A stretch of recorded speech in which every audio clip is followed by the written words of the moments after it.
I just want to say good afternoon, and my name is Wendy Bucknam, Mayor Pro Tem of the City of Mission Viejo, and I'm the founding task force co-chair and now secretary of the newly formed task force nonprofit organization, separate entity, which we'll share more about in this meeting. So I'd like to welcome everyone who's attending today. This meeting both in person, and we actually have more people virtually. So we have about 25 virtually, and of course this is being recorded so that all can participate and share and listen to this later. So I want to thank you for your continued commitment as we work to address issues related to sober living and recovery homes, including the lack of oversight, accountability, and quality care for those that are suffering from addiction. As a reminder, this meeting is public, streamed live to residents and the press, and will be made available on our website, which is www.soberlivingtaskforce.com. So as you know, one of the purposes and benefits of the task force is to serve as a hub of information and collaboration. I always like to say this at the beginning of the meeting, just for those that might be attending for the first time or have only attended a few times. At the last meeting, we were honored to have a special guest join us who shared their unique perspective and experience having suffered from addiction and then having been shuffled in and out of sober living homes. But today we have another guest speaker, Captain Vlad Milkovich. How did I do? Close enough. Okay, you can say it when it's, please. So he is with the Fraud Division of the California Department of Insurance. So we've been kind of wanting to go in this direction, and here we are, thanks to Lauren. So the captain will provide, I'm gonna let you say your last name, will provide the group with critical information and perspectives regarding insurance fraud in sober living homes, which really can be used as it really guide our future reforms and our task force initiatives to be effective and meaningful, because that is what we want to do to make a difference for those that are attempting to get healed. I'm gonna say it that way. So before we move to that discussion, I'd like to first invite Lauren Klein from the Association of California Cities, Orange County, to briefly share the latest on the task force nonprofit status, including a readout from the inaugural board meeting. So we've made quite a bit of progress. Lauren? Hi everyone, thank you so much, Chair. I'm Lauren Klein, Director of Programs and Operations, speaking on behalf of ACCOC. As our Executive Director, Chris Murray, who is usually present at these meetings, she's out of office this week, moving her son into college, so exciting time. As the Chair said, I'm thrilled to provide a readout from our inaugural board meeting of the newly transitioned California Sober Living and Recovery Task Force nonprofit organization. This meeting was held on July 30th, 2025. Importantly, at this meeting, the board elected key leadership positions to guide the nonprofit forward, which included Santa Ana Mayor Valeria Mesquez, board chair, Orange County Supervisor Katrina Foley as vice chair, as mentioned, Mission Viejo Mayor Pro Tem Bucknam as secretary, and then Alan Nelson, our citizen representative, who is a dedicated parent advocate whose son Brandon tragically died in a sober living home, as treasurer. Also to note, the final member of the board is Mayor Stephanie Kloppenstein of the city of Garden Grove.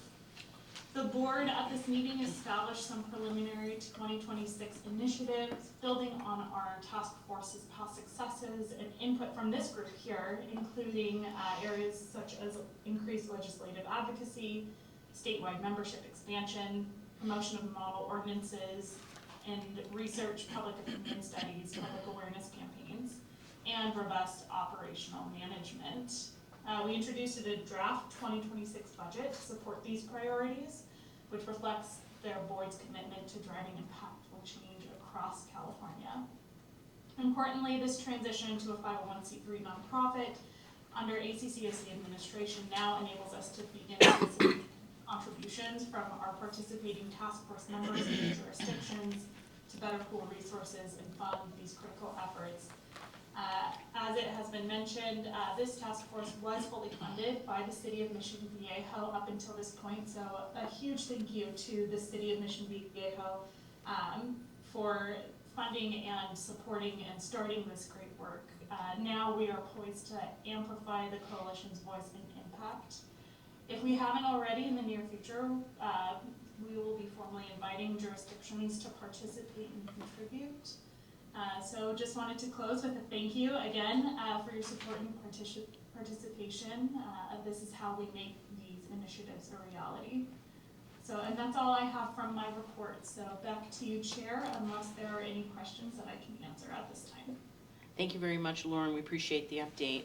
And I'd like to take an opportunity to have Chair Amezcua, from this new entity that is kind of the operational administrative arm of our task force, and our other nonprofit board members. I want to thank you for really serving in this capacity. And if there's anything else that you'd like to share with this group, I'd love you to feel free to do so at this time. I really appreciate your partnership from the beginning.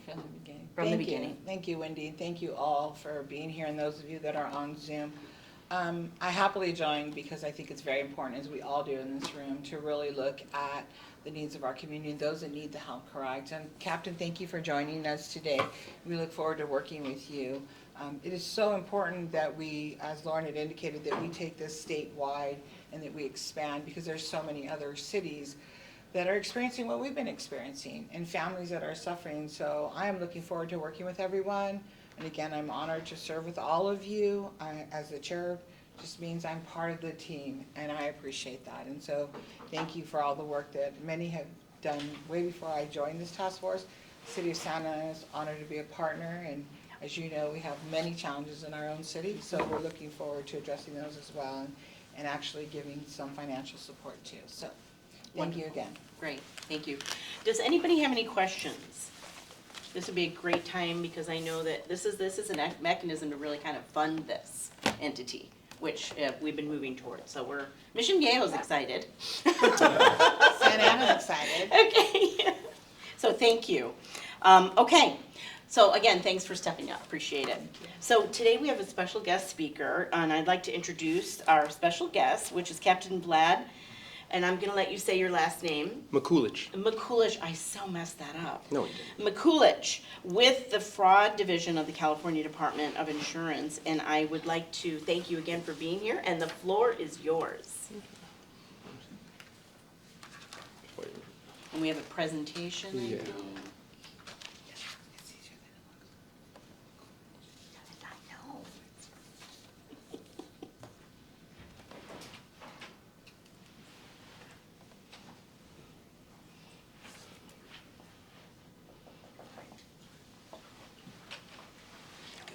Okay. Just make sure I'm watching the time. Again, welcome. My name is Vlad Mikulich. I am the captain for the Orange Regional Office for the California Department of Insurance Fraud Division. I've been with that with our department for just a little under 20 years, and during that time period, most of my time has been spent actually investigating or overseeing some form of medical fraud, because that's kind of what happens a lot more here in Orange County. I've actually also served in our LA offices, our Inland Empire offices, and then our Northern LA office, which is in the city of Valencia. And the last time I actually did any real work when I was a detective, the last case I did involved the Pacific Hospital of Long Beach, where we arrested somewhere north of, I think, 50 physicians for conducting illegal kickbacks, for doing surgeries that were unnecessary on people's backs. It amounted to about 4,000 people that had unnecessary back surgeries.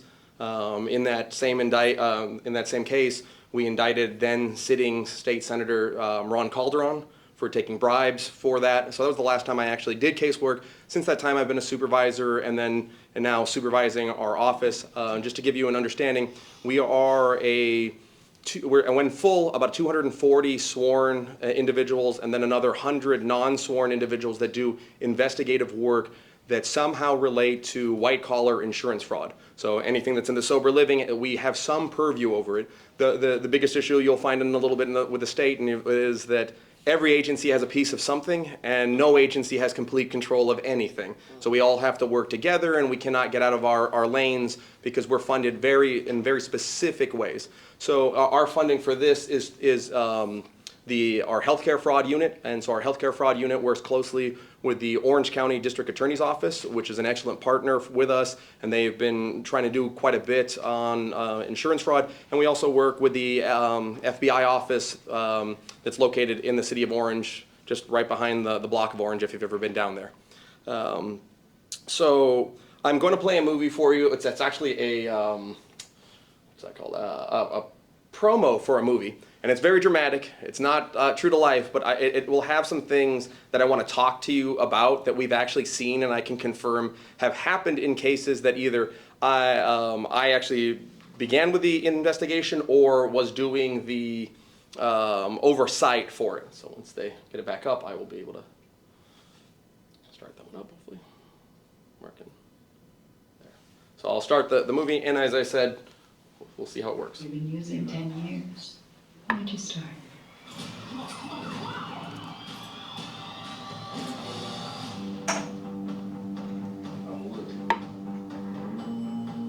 work in treatments. And this could be a fresh start for us. Then go. You're not in trouble. It's not easy to ask for help. That's why it is the greatest privilege in my life to help you change yours. We are a family. I'm gonna let you in on a little secret. Since 2008, every healthcare provider needs to cover substance abuse treatment. This is what we in the treatment industry call a gold rush. So how much are they paying you? Huh? Tina! Bona fide first timer, you gotta make $1. Hey man, how can I get in? Utah, welcome to the team. Oh boy. Hello, this is the Addiction Services Center. What is this? It's the American dream. They go to treatment, you get the kickback, and then they get a piece. That's it. It's capitalism, baby. A lot of what I do is not pretty. These people, they're gonna get high regardless. Sobriety is a long, slow process, you know. Some are lucky enough to make it, but most aren't. Hey, Tom. Can I give you my money? Boy, I've never seen anyone look so miserable counting money. There's not a lot of people that make something of themselves. How do you feel? Yeah, we have a winner. We're partners, man. And we trust you.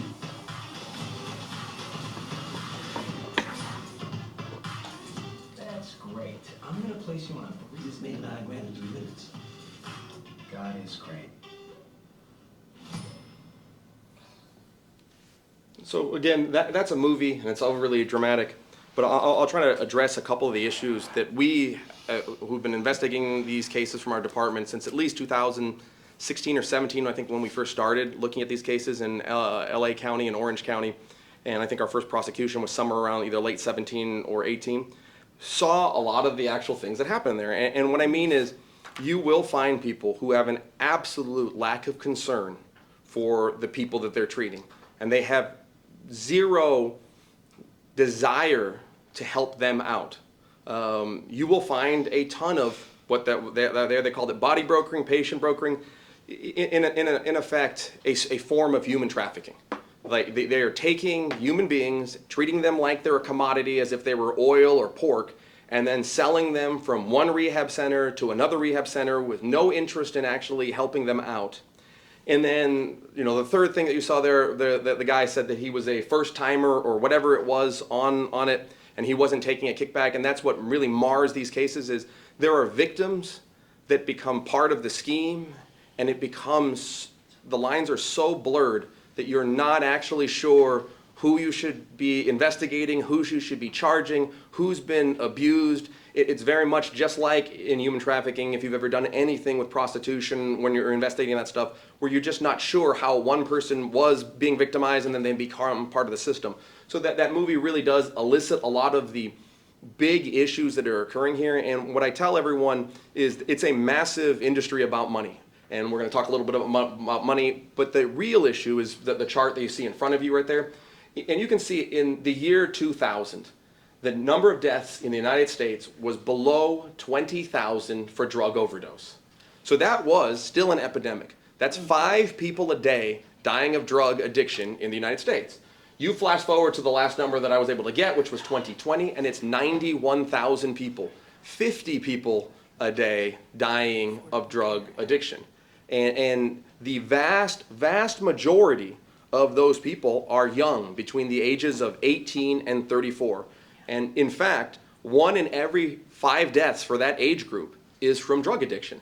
So it is just this incredibly sad thing that's happening in this industry, that these individuals want help, maybe they can be helped, and this group just wants to make as much money as they can off of them and then kind of toss them to the side, and we'll kind of talk about that. But that's the biggest problem that we see, and that's the reason my department and my commissioner has specifically said we would like you to use your resources to go after these particular type of cases, because it's a very vulnerable population that needs somebody to care for them. And as I think all of you know, there's nearly zero regulation on what's happening. We know. So I'm trying to click. Can you click on the next one? It's not working. Next slide. So, let's see. Spending on substance abuse disorder, again, for the taxpayers in the United States, $33 billion. $33 billion is spent on drug addiction. It's a massive industry, and they kind of alluded to it in there that in 2008 the Affordable Care Act was passed that made it mandatory. It was actually made mandatory slightly before that under George Bush, when he passed the first thing in 2004, where he made it part of healthcare plans that you actually had to cover addiction, and then it was codified much stronger in the Affordable Care Act. So what I always tell people is it goes beyond politics. It was a Republican and a Democrat both trying to fix a problem that they saw. And one of the things that they did while trying to fix a problem was they didn't have a solution.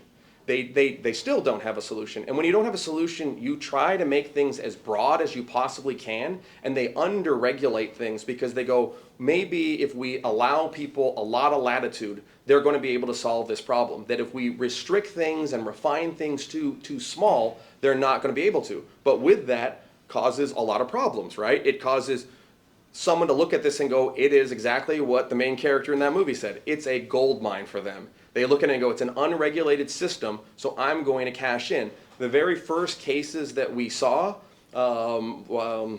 individuals were grossing anywhere from $50 to $75 million a month. A month. So a group actually literally opened up 40 or 50 homes here back in 2016. And these insurance companies came to us and they're like, we've lost $200 million this quarter. Can you tell us what we're going to do? Because we're going to go bankrupt and the market's going to be in a lot of trouble in a little bit. And that's what they went to the commissioner, and the commissioner says, well, go look at this. Someone needs to look at this. Yeah. But it's very underregulated, and it's just the way it is. So let's see if you can go to the next one. So to talk a little bit about treatment levels, and I'll go over this in a second. And so 0.5 doesn't exist. It means early intervention. It means that you have a strong family support system where someone's going to look after you and probably do the right things. People that are in there usually get help and are going to be okay. Then there's these 4 real things that are kind of codified in different manuals. That the first one is they refer to it as level 1, which means, and I'll go over these and it will get a little confusing. It's intensive outpatient care, which is billable and no licensing required. Again, a red flag to let's go and commit as much fraud as you can. The second level of treatment is partial hospitalization. It's a high dollar billing, again, no licensure required. The third one is residential inpatient and requires a license. And then the last one is medically managed and detox. That's when you're going to a methadone clinic or something of that sort, more scrutiny. And the first time someone explained this to me, I still said I couldn't tell the difference between the 4 things. And that is the problem. You really can't. Like, you can almost name yourself whatever you want as long as you're not handing out methadone. You can fall into so many of these different categories. And again, it's just so easy for people to commit fraud and do these things. And these people are not getting help. There are probably a large number. I say this, I investigate medical fraud for my entire career. The vast majority of medical doctors that I've met over the years are the salt of the earth that do the right thing and are there to help you and help your mom and help everyone else. And I'd like to think that a large number of these treatment centers are actually legitimate, trying to actually help somebody. The problem is with this much money, then it gets skewed. It isn't a large number, now it starts getting smaller and smaller and smaller, and these individuals who even are buying patients just get larger and larger and take up more of the segment of the market, and it becomes more and more fraud. I can move it now. So talking about healthcare impact in general. So in the United States, $3 trillion is spent, and the FBI estimates that between 90 to 300 billion, 3 to 10%, has some kind of fraud in every healthcare bill that is out there. That 3 to 10%, 90 to that. In the state of California, we have $292 billion spent on healthcare, which means $8 to $29 billion in fraud here. And if you look at the substance abuse, we said that here in California, $33 billion being run around, that $1 to $3 billion are somehow being fraudulent if they're just following the regular model and they aren't as bad as regular healthcare. And in our experience, we think they're worse. We think they're considerably worse. And again, we don't have the data to back that up, so I can't make that statement and go definitively, I say it's this. But anecdotally, from the number of investigations and people who have done 20, 30 years of investigations into different fields, we feel this is a little different. We feel that it is ripe with a lot more, and just because of the lack of controls that are there. When I said I did the hospital that was orthopedic surgeons that were doing back surgeries, there are groups that regulate that. The medical board has a lot of power to do that. They may be understaffed. There's someone there. There's a actual orthopedic board that licenses people. There's lots of things that are going on that check these things, and the insurance carriers are, again, a lot better apt at detecting things that are wrong because they've been doing it for years. This stuff popped up within the last 12 years and really started going gangbusters 9 years ago, and it had its kind of heyday, and then it kind of petered out, obviously, during COVID, where it went down a little bit, and then as soon as everyone was back out on the streets, it is as wild as it possibly can get, right? Yeah. So we can talk, listen to this one. Don't want to be a statistic. How about I don't ever kill myself? That's the reality of this place. I want to see the day I turn 30. That's what I want. I just want to make it to 30. So that's from I don't know if it's ABC or NBC doing a special on rehab centers maybe 7 or 8 years ago, and they're interviewing individuals who are down there, and she's obviously made that statement, if you missed it, that I'd like to see the day I make it to 30. She doesn't. She does not make it to 30. And a large number of these people do not make it, and it's just criminal, literally criminal, that this is happening to a group of people that need a lot of help. They just need a tremendous amount of help. We're going to see where we're going to go down. I'm going to skip faster. I'm going to skip that.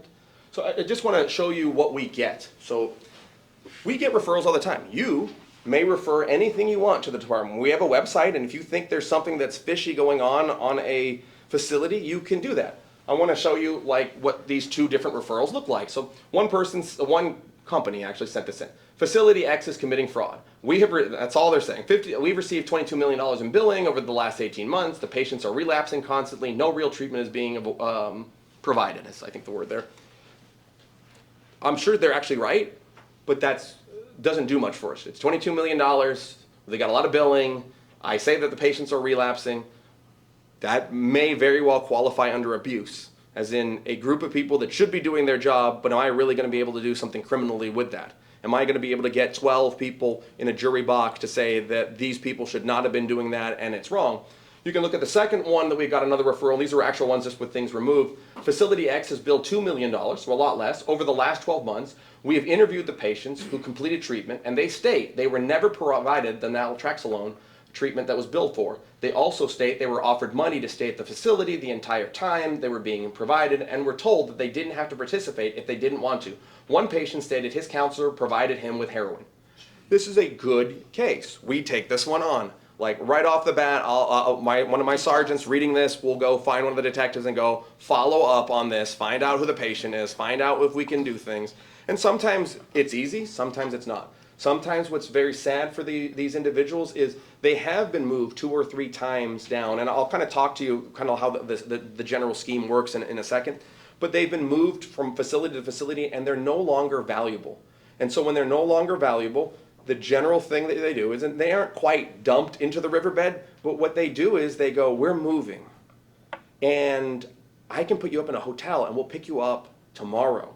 So we're going to put you up in this hotel down here in Costa Mesa, beautiful place, and we're going to put you in there, and we'll be back as soon as we get our new address, and you guys can show on up and we'll take you. No, they paid for the night in the hotel, they dropped the individuals off, and then these individuals head off to the riverbed because there's nowhere else to go. They don't have anything.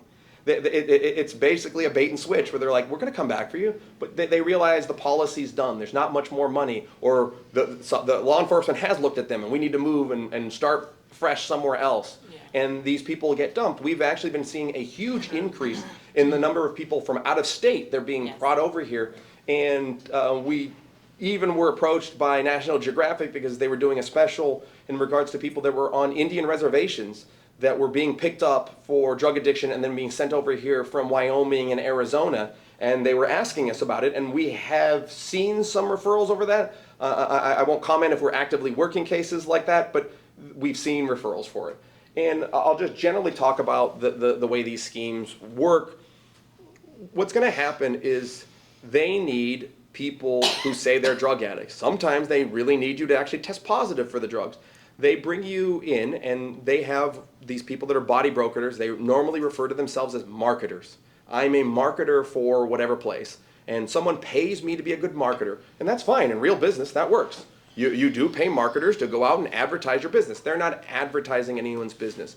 What they're doing is they're going out and finding patients and bringing them there as a broker and somehow enticing them, which is usually like, well, I get $10,000 per patient that I drop off over here, right? I'll give the guy $1,500 to say he's going to go over here, and he'll go. And he goes over there. Then the facility itself says, we have this wonderful place. It's a scholarship that will buy your medical insurance for you.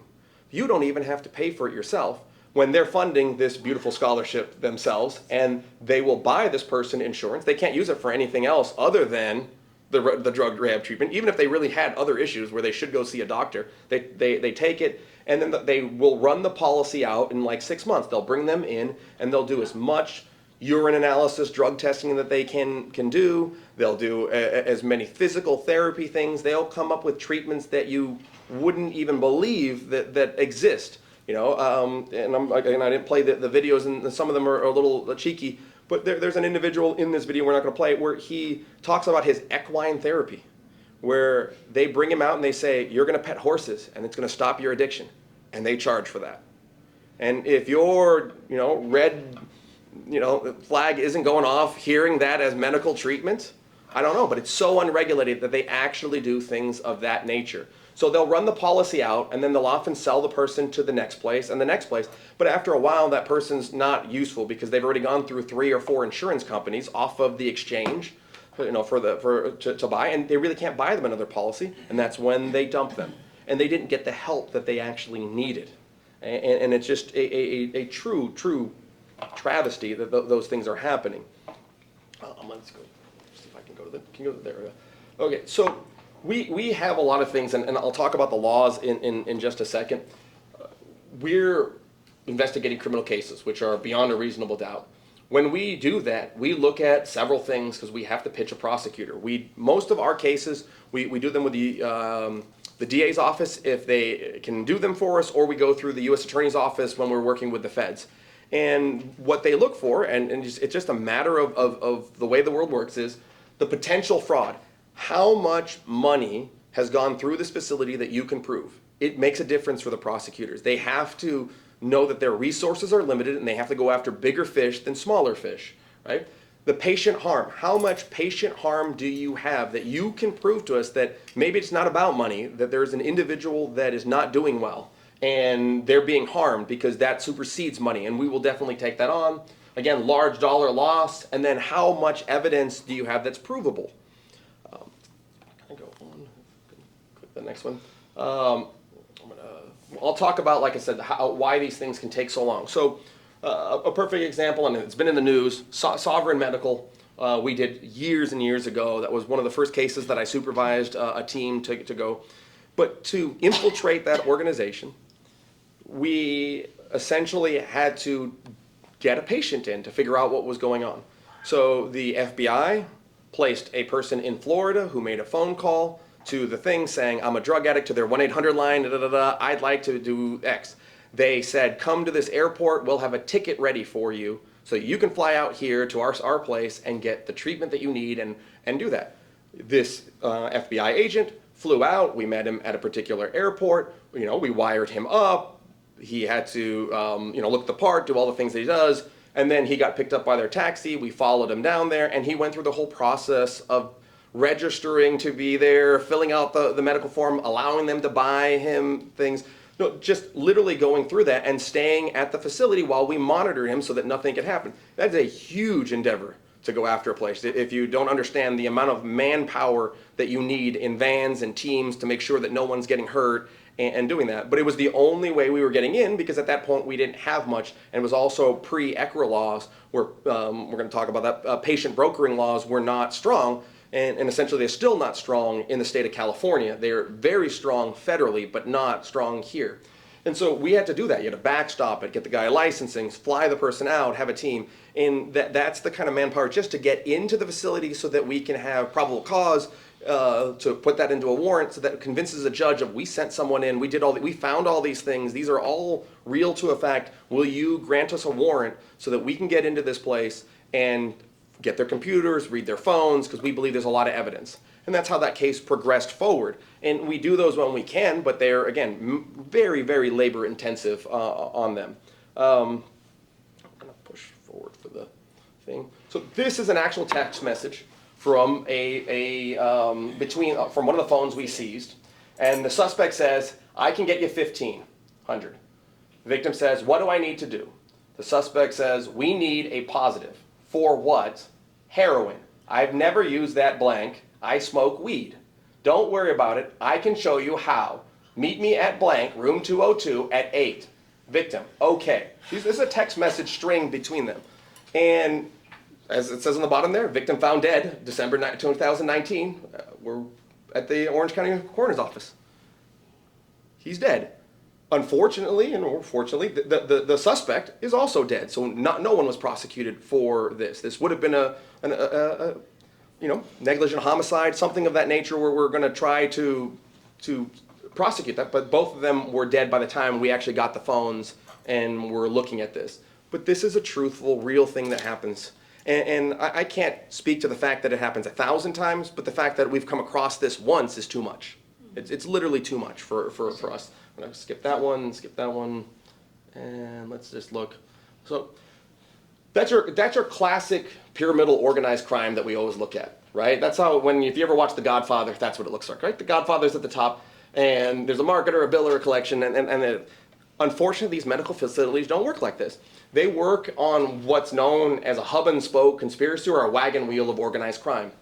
And it's very different in doing it. Like when you do in police investigations for a pyramidal crime, you work your way up, and then you find the head guy, and you cut the head off the snake, and the organization falls apart. These are not like that. So you can see there in the middle of the wagon wheel, there's a marketer. That's that person that I was telling you that sells people, and they sell to lots of things. On each of the spokes, there's different things. A detox center, a medical doctor, a marketer, a sober living facility, a urine testing company, a hospital, a pharmacist, a psychologist, a horse trainer, God help us, an ancillary of this, an interpreter that does it, and a residential living.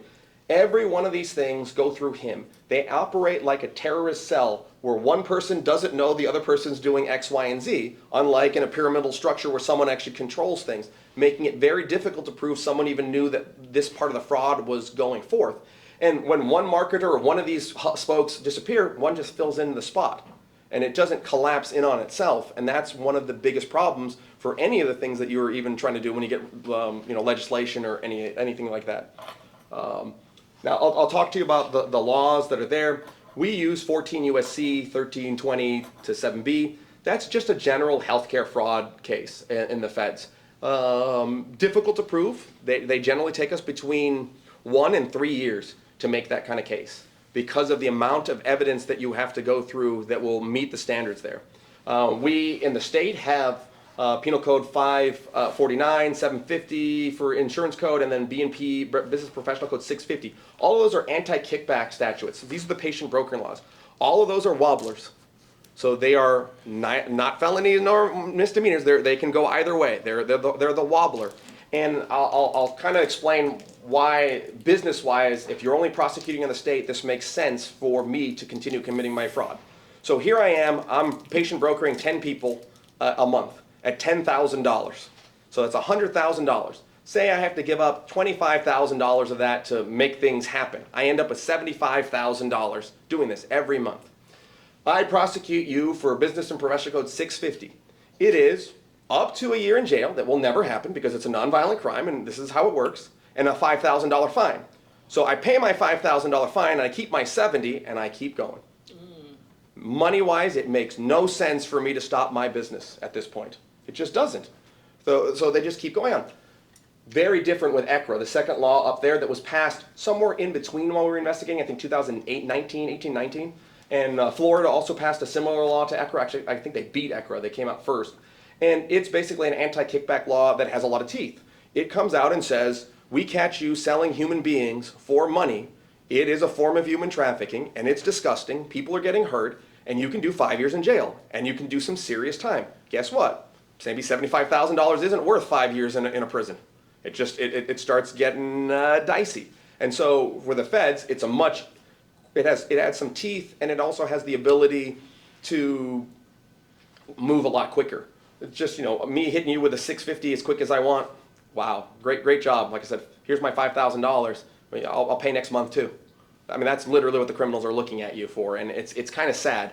But they have that. California has not passed something of that nature, and it would, I think, and I'm not a politician or anything, would make a difference in what we do as investigators. Because 90% of what I do right now for my office is we shift ourselves away from the DA's office, and I love the DA's, but we shift them towards the feds. But the feds have limited resources. Let me show you that. The feds have unlimited resources, but limited resources towards healthcare, right? They have a very small unit. They have one squad that half of it is dedicated to healthcare in Orange County. So you have a 6-person unit, of which 3 are dedicated to healthcare fraud for your entire county. And there's one guy, he's really passionate about it, and he's awesome, and he's probably the foremost expert on these kind of cases that we work with all the time, but he's one man. And in LA, they got a much bigger unit, bigger county, so they get to do a little bit more. But just telling you resource-wise, it makes it a little bit tougher for us. So I know I'm running out of time, but I'll move quicker. Can you take your time? You're great. So these are just concepts in the law. Usually, again, we're helping our own people out on figuring out what they're doing. But just to kind of understand where we're looking at when we go through these fraud things, we're looking at things like this. Like any kickback scheme, such arrangements can lead to an overutilization of services, increased costs of federal health care. Like you start reading that and you're like, it sounds like addiction.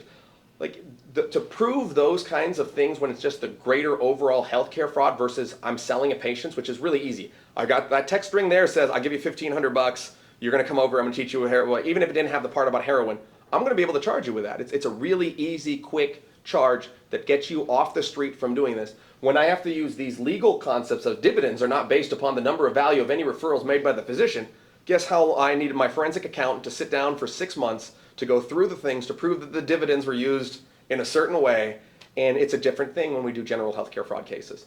These cases, because it's really truly human trafficking, it shouldn't fall under our normal healthcare cases, but they do because that's what we have that's available for us. We also use what are called special masters. It slows us down as well. Anytime there's a medical doctor, an attorney that actually is housed, furthest than the medical doctor, housed anywhere in the facility or owns the facility, we don't have a right, even when we serve a warrant, to go in there and take everything. We have to have a judge appoint another attorney who comes out, and we just stand there while that attorney goes through and decides what he or she thinks is relevant and not relevant for the whole day, and they'll just pick it and they'll put it into a box and they'll bring it to a judge, and then a judge will decide, which is not our normal procedure. Our normal procedure is the judge tells us, we listed these 25 things that we want, we come in, we search the whole place, and we only take what it is, and then our detectives review that and we can make a case. When we go through a special master, it adds a year to the case, right? So, you know, perfect example, we get a computer, we're working other types of cases, we get 2 million emails. Tell me how long it takes someone to go search 2 million emails. When I have a team of 25 people doing it, they can finish in a summer. If I've got one person who's a special master, I'll see you next year. Yeah. Just the logistics of what it is.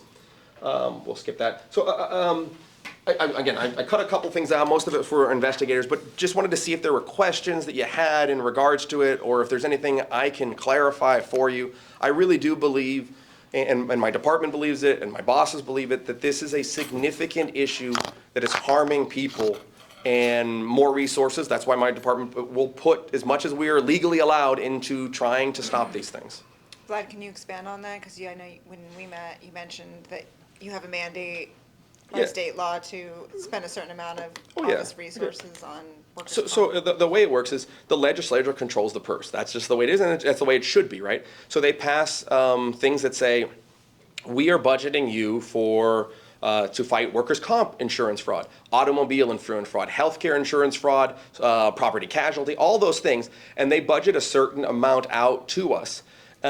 We then have to obey the mandate. So if they say that you are allowed to have what would fund 10 detectives full-time to work healthcare fraud, that is all I can assign to it. When, as the fiscal year goes, part of my job is to look at how we're spending money and shift people around on cases. That's why we have a 4-year statute. It's not like we're going to abandon the case, but we can't accelerate the cases. I can't put too many hours into it. I have to meet the mandates that the state tells me. So if the state told me tomorrow that we would like you to work, 20% more on healthcare cases, we would put 20% more onto these type of cases, like the next day. But it's our mandate. We have to follow it. And similar things happen to every agency, just like the FBI. They have a mandate of how much they're allowed to spend on healthcare. That's why in Orange County, they get one half team based off of their population, that it's just hour-wise, and they can't shift anything over. Okay. Question that I have, and then I'm guessing you're gonna look for any questions online, and then anybody in the room.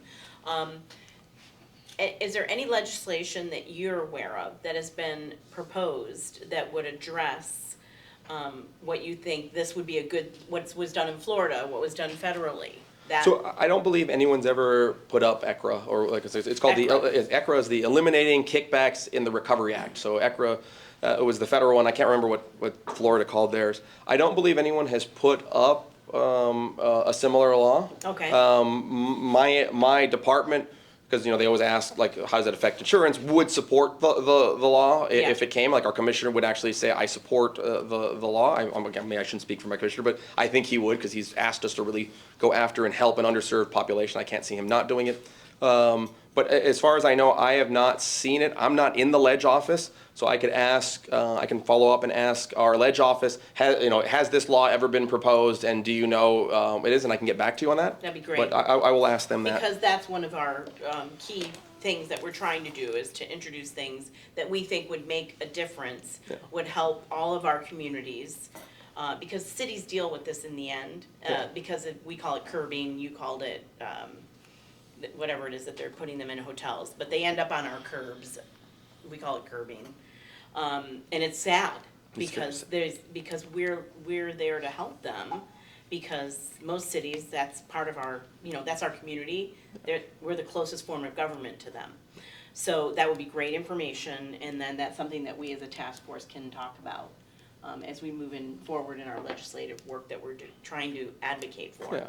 This is why it was so important to kill SB 43, that I know. Yeah. MESQA was helpful in advocating for, this is exactly the space that we're talking about that would have legitimized the exact opposite of what we're trying to accomplish. Yeah, the flip of that would be with your ledge office, if they could give us some suggestions on legislation that they might feel would be effective. I can ask them to contact. Or interface with us, maybe give us a point person to work with to draft such legislation. And then also, part of the problem we have is that quite frankly, it's viewed as an Orange County problem. No matter what we have proposed, I mean, even the most innocuous things to try and regulate this are knocked down because it's us being NIMBYs in Orange County. So if we could find a way to work with your office to educate the Senate Health Committee, the Assembly Health Committee would be most helpful. We have staff fighting us, especially the Senate Health Committee. The staff literally is against anything that's going on in this direction. So this is the most powerful tool that I've seen in years that we've got to work with in terms of being traveled to do something. I mean, it's Very, very helpful. It's definitely not an Orange County thing. As I said, the first 2 cases that I oversaw when I was actually working out of our let's call our office, Los Angeles. It's our southern office for Los Angeles. That's Los Angeles regional office. We worked 2 of those cases there. They were our first ones. Sovereign, which did exist here, also existed in Palm Springs. It existed in LA. It was, in fact, I mentioned that we did an undercover. Our undercover was at Palm Springs. That undercover was the person landed in Ontario. I mean, it's public record at this point. And then we followed them to a facility in Palm Springs. Yeah. So it is not an Orange County only thing. Southern California, but We're, okay. 45% of the registered houses are in Orange County in the state.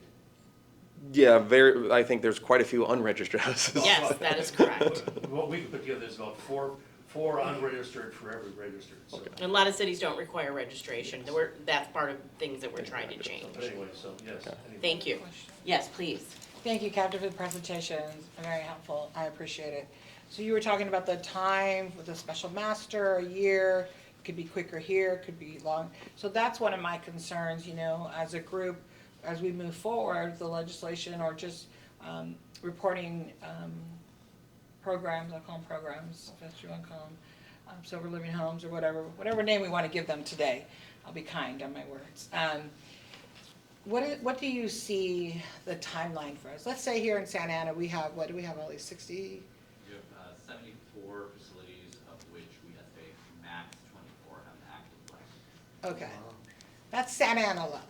So let's just say a use, and I just want it for purposes of, for everybody can hear, you start an active case. We're looking at investigation, so you're looking at a timeline, year, 2 years? So a normal investigative case will take over a year for that, if it's not ECRA. Like I said, ECRA is a lot faster if you're only doing ECRA. And I'll also talk about the deterrent effect of actually getting somebody and then sending an issue. Like, people don't, so I told you, I worked a case which was Pacific Hospital Long Beach, where there were 4,000 people, and I said we arrested like 50 physicians. And one of the things that we looked at statistically was the number of back surgeries that occur in the state of California. So the number of back surgeries that were occurring in the state of California, let's just say like it's 10,000 or something of that nature, right?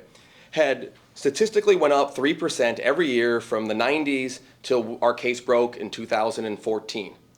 In the year of 2014, the number of back surgeries dropped 17%, because you can go to HSS. In the subsequent 4 or 5 years after these people were arrested, it dropped like almost 40%. So that just tells you one hospital was not doing these 40%. There were a bunch of people that said, it is not worth me continuing doing this after seeing that guy go to jail. I will find something else to do. So there is a deterrent effect, and people don't see it because it's like, oh, I didn't do it. But we track things like that, and we talk about it all the time. We're like, it was moving up for 20 years at 2% every year, and there was nothing. The exact year we charged the first person in April of 2014, that year was a 17% drop across the state in total number of surgeries. That means there were many other hospitals taking kickbacks to do unnecessary surgeries on somebody's grandma that they should not have been doing, and I'm very happy that they got out of the business. And yeah, it would be great if we actually could have put them in jail and they could have gotten what it was, but I'm still just happy that they're not going further. And so I do think anything that takes a case that is big and has impact on that industry, send shockwaves through their industry, and never going to solve your problem, but it might make it manageable. So Thank you, I appreciate it. That's good question. Did you see a drop off after the Sovereign Health So we saw, that was the initial thing, but like we were so close to then when COVID hit that everything is very difficult to tell what was going on after that. And so we didn't track a lot of things, and then now we're coming back, and actually everything's kind of ramping back up from whatever we track. And I think that that was a very weird, 2019, 2020 it's just very hard to know any kind of trends. So we didn't make any assumptions out of it. Thank you. I'm going to take just one or two more questions for anybody here or online. You have a couple of online questions. One is from Carolyn Grinder with the League of California Cities, who has an audible question, and then there's a written question we'll read. Hi, everybody. Thank you so much for the fantastic presentation.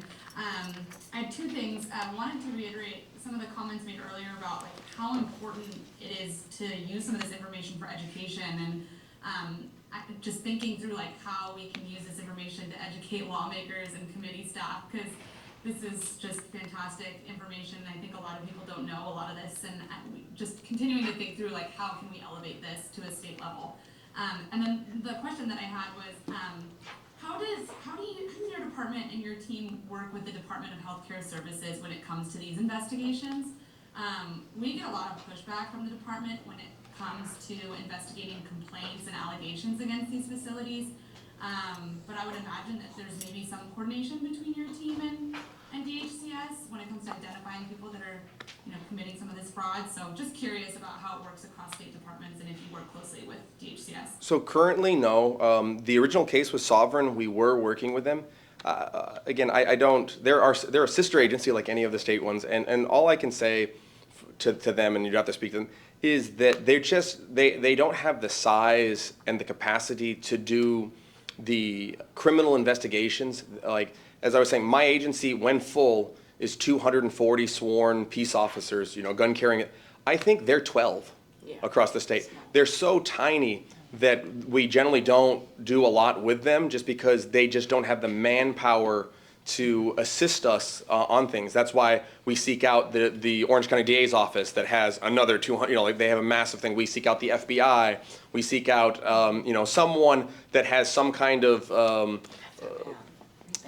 connection, but will also be able to effectively work with us. I mean, in regards to like if we wanted statistics from them or something, they're always very helpful. I just will say that I don't think they've been funded to a way to make it possible. I'm not sure that they're actively resisting you or more going, I just can't do this. Yeah, you're probably right.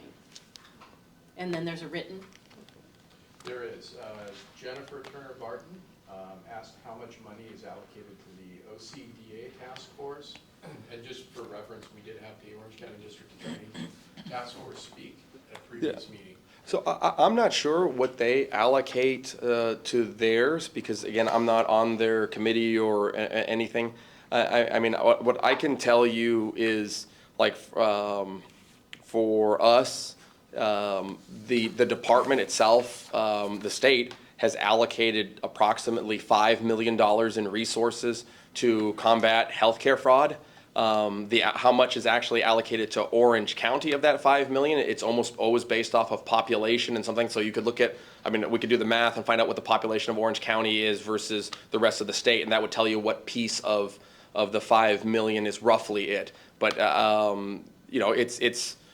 it's not. I'm guessing it's not $1 million, but it's not lower than a couple $100,000 that would be allocated for us to work these types of cases, which is not a significant amount. No. In comparison, we're allotted $80 million to fight workers' comp fraud, and that's spread across the different counties. But that's what the legislature tells us that we're allowed to do. So I don't know what the county does. Okay, good. Thank you. The second written question is from Steve McNally. Can you discuss the difference between sober living, shared housing versus treatment facilities, and why is state oversight of treatment by DHCS and Department of Managed Healthcare so limited? So That'll be the last question. Yeah. So what I can say is, remember when I put up that thing, level 1, 2, 3, 4, and it didn't make any sense? That's kind of what's happening here. It just doesn't make a lot of sense. When there's real treatment, like drugs giving out, like methadone or something, it gets regulated. And a lot of that has to do with different lawsuits over the years regarding drug rehab being how can I say it? it's not just you're addicted, it's a disability, and it falls under the Americans with Disabilities Act. So your ability to regulate things where someone is disabled and then to stop them from getting treatment is basically, there's two important things happening here. We want someone to get treatment and we want them not to commit fraud, but the two happy things are fighting each other out, and one is pushing the other. And it really comes down to, like I said, the Americans with Disability Act has a lot of things that say you shall not regulate these things because you're just trying to, I mean, they looked at it like you're just trying to get people who might want to get help it's out of your community. You don't want them here, and that's just not right. Whereas, you know, all of us are sitting here going, no, we just want to stop people from being harmed, and it's just, I think that's more of the issue is that those laws are fighting each other out, and we're not winning, is the way I would look at it. Right, that's a great description, the way, because that has been always the push and shove is that ADA, and it's like, okay, do we take on a federal situation that is really creating additional harm in the end on these particular cases of insurance fraud, frankly. Okay, thank you, appreciate that. And these are really important things that that we have to consider, and you've given us some good things today to really maybe put our teeth into to move forward. And I want to thank Lauren. I know this was a great suggestion from you, so thank you so much for that. With that, we have some legislative updates potentially. So let's see if anybody around the room, and Lauren, you included, anybody around the room has any legislative updates. And I'm going to ask for our, I'm sure we have some legislators online, I'm guessing, or representatives. So let's do that because I want to keep us, we're at 3 o'clock, so I want to make sure we move through this. Anybody raising their hand online? Caroline can attest to those. Please.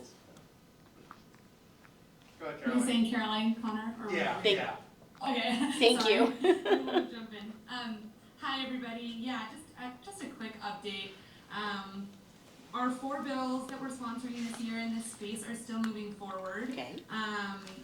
3 of them, however, are on the dreaded suspense file is their next step, which means that they've been tagged with a price tag, over a couple $100,000, and they are on the potential chopping block in the Appropriations Committee when the legislature returns from its recess starting next week.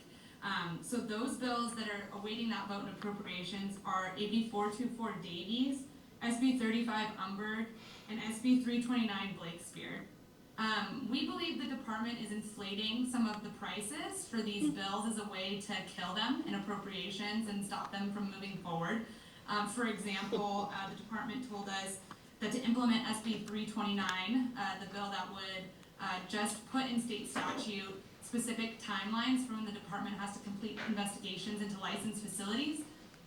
They said that would require 31 additional positions in their complaint division, and that's, I think we'd be like more than doubling their complaint investigative unit by doing that. You can imagine 31 positions carries hundreds of thousands of dollars in a price tag, and it's really unfortunate because the timelines we're implementing are really just based on their own internal policies. So we're really shocked to see some of these big numbers. So anything you guys can do to submit letters or make phone calls would just be really appreciated. Those bills will be moving pretty quickly in the next week or two when we get back from session from recess. And then the only other bill I wanted to mention is AB 492 Valencia. That bill is the bill that requires the department to notify cities anytime a new license is approved. That bill is awaiting a vote on the Senate floor. So we're going to be working when we get back to get a vote count on that, but we're feeling pretty confident. We haven't received any no votes yet. And so Senator Blakespear will be presenting that on the Senate floor in the next couple of weeks. So it's going to be a really quick mad dash to the end of the legislative session. We've returned from recess on Monday, and then they have till September 12th to pass all the bills, and then they'll adjourn, and then the governor will sign everything by October 12th. So we're really just on an expedited timeline here at the end of the session to get these bills across the finish line. But I say all this just to say I wouldn't be surprised if we potentially lose some of these bills and appropriations they stall. Just because of the inflated price tag. I'm not sure if we have any of the author's offices on the call, so happy to let them jump in and speak on those too, but that's the update that I have. Happy to answer any questions. Thank you. Do we have any of the legislative offices? Okay. Hi, Yes. I'm with Assemblymember Diane Dixon's office. Oh, thank you. I'm so Hi, sorry. everybody. No worries. My name is Janelle. I just wanted to briefly give a update on legislation. So AB 1356 is on the system file as well, and the Senate Appropriations Committee won't be heard until August 28th. We have introduced technical amendments to AB 1356 based upon recommendations from the Department of Healthcare Services, which will strengthen the bill to require the report to be provided within 30 days instead of 60, and will give the department clear authority to mandate that the sober living homes rectify the issue that caused the death of the patient. So once that gets through, we'll just provide you guys with an update on that, and hopefully we're thinking that this amendment will strengthen it to hopefully get on. But will it increase the price? I don't know, I'll go ahead and check with our legislative director just to provide more information on I'm that. guessing it was, but thank you. Appreciate that. Okay. Thank you for the updates. Appreciate that. Anything from your team? Okay. Okay, so to conclude, I'd like to just ask a closing question by a show of hands, and we can do this online too. How many people here today asked or brought somebody new or are going to bring somebody new to the next meeting to participate, especially if we're gonna bring, Maggie, is this your first time? I've been involved. Yes, right. Been zooming in. Thank you. I did. Oh, okay, Ali, you want to introduce yourself? please. Thank you, Mayor. I'm Ali Seshpur. I'm the Executive Director of Planning and Building for the City of Santa Ana. We're working to present our City Council with a draft ordinance modeled after Mission Viejo's and Costa Mesa. On for Tuesday. consideration on Tuesday. I'll watch. I'll watch. Yeah, it'll be on Okay, Tuesday. all right, thank you. Okay, anybody online? Raise your hands if you are in that, because I want to remind us every time, especially people that we know that are outside of Orange County or outside of Southern California. So again, this was mentioned earlier, but as long as we remain largely Orange County, which we are not, we are expanding outward for sure, and that we've had that. We've had people from all over the state that have come on, including, we've had Riverside on as well. I want to make sure we're impactful as a California, speaking for California, and not just a Southern California situation. So I do know, as you know, our strength lies in our collective voice, and I'm just asking that you would keep that top of mind when we have these meetings. Is there anything that we can do to help you with that? If you feel like there are some resources you could use to do some outreach, let us know, because we'll provide those resources. Because this expansion is really vital to maintaining the momentum that we've already got and ensuring that we are successful in the legislature. And I would like to also say that if there's anything that any of the entities need from a testimony, somebody coming up, if you think you know ahead of time that you could use some folks to show up, let us know, because I mean, this fine lady went, because I couldn't do it, but that's what we're here for. We'll show up, and we have people that can show up that are actual family members and victims of what has happened, and we also have lots of video to put out there. That it's on our website as well. Are there any public comments that we should recognize at this point? We have Sam. You shared his email with me earlier this week. He's in LA County. His city just passed something that says that 8+ resident sober living homes are considered transitional housing in his community. He wondered if that was something that was unusual, or other communities are considering as transitional housing. I'd be interested to hear more about the details of that from him. Yes, it was on our street here. It's in a 3-bedroom, 2-bath house, and they were going to require a conditional use permit, and they decided it was transitional housing, and have basically given the operator approval to go ahead. They're not limiting them to 6. They're putting 8 or more people in there. So, can you advise what city this is? Monrovia. Monrovia, okay. Near Pasadena. Okay. Do other cities consider sober living homes transitional housing? It's an unlicensed facility, or is this kind of novel for what Monrovia has done?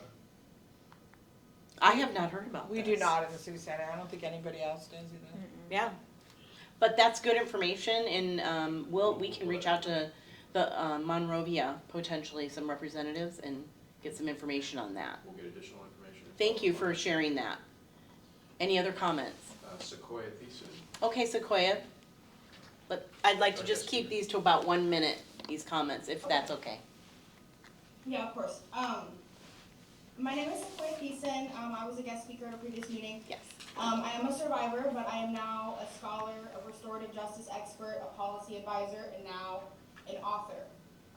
For far too long, the stories of us, our stories have been, filtered through journalists and filmmakers, leaving out a lot of critical truths. So my book just released for pre-order. I put it in the chat. It's called Brokered, A Year Inside the Web of Patient Brokering.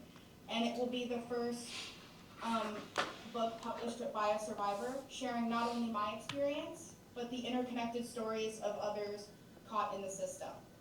This book will also draw connections between body brokering and other systems of harm, including institutionalization and incarceration. Like I said, it's available now for pre-order. I promise that when you read this book, you'll understand the broader scheme more than you ever have before.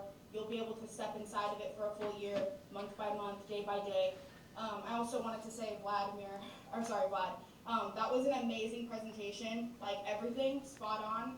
It's very rare that I hear people who have never been body brokered nail it that much on the head, and so he did a wonderful job.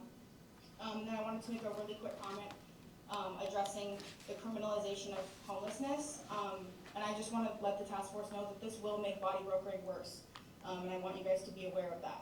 The city doesn't want to imagine this. I know no city wants to imagine it, but there will be brokers operating right next to those enforcing these policies, whether that be police, National Guard, other agencies. People will be forced to make a terrifying choice, either go with a broker or face jail time or fines. There are many out there that we know are infamous, but there's also a lot that operate under very little scrutiny. And then I also wanted to say one other thing. I know that we keep addressing the reoccurring issue of reporting. Victims do want to come forward. The problem is not willingness, in my opinion, but it's more so the absence of resources. So like many qualify for interim housing, Social Security, other forms of assistance, but the support is like rarely accessible to them. And so my hope is that in the coming years, we can make real strides in building trust with these victimized communities. Because as a restorative justice expert, I want to stress that justice must actually restore people's lives. In this context, these individuals came to rehab because they were actually seeking recovery, and they were asked to surrender everything. If we're asking them to share information, that exchange must tangibly benefit them too. Otherwise, it's unfair to expect survivors to perform this emotional, physical labor for nothing. I would also like to mention, finally, that there are victims who have Stockholm Syndrome as well, left with no human trafficking resources or access to that because of the state law. Thank you very much. Thank you very much for the comments. Appreciate you coming back and sharing. The link is in the chat, so everybody grab that, and we appreciate the input. Anybody else? Okay. All right. Well, with that, I want to thank you all for coming and the dedication and participation that we're getting, both in the room and the online. And then our next meeting is scheduled for, is it October? It's in October. October on a Friday. We're going to get that date out early so you can plan accordingly to bring a guest.